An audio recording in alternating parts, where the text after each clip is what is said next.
kuqezinjët tetovar të hënën në stadiumin e qytetit do të përballen me Bashkimin e Kumanovës, një ndeshje mjaft tërheqëse për publikun dhe shumë e rëndësishme për rrjedhën e më tutjeshme të kampionatit. Nga ana tjetër, Bashkimi pas disfatës së fundit ka vështirësuar mbijetesën në ligë. Para seancës së sotme stërvitore, futbollisti Endrit Krasniqi tha se nuk është në interesin e Shkëndijës të merret me ekipe tjera.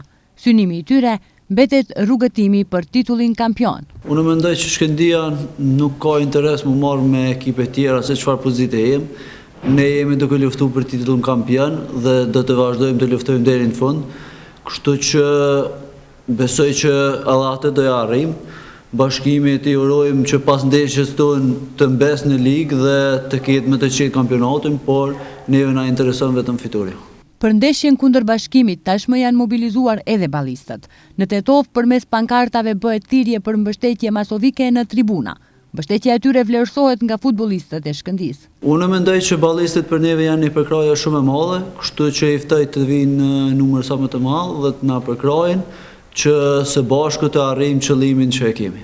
Nesër me fillim në ora 16 në program janë ndeshjet AP Brera Pelisteri dhe Vardari Tigveshi, ndërsa të hënën me fillim në ora 13 në Strug zhvillohet ndeshja derbi e kësaj jave mes ekipeve Struga Trimlum si Leksi.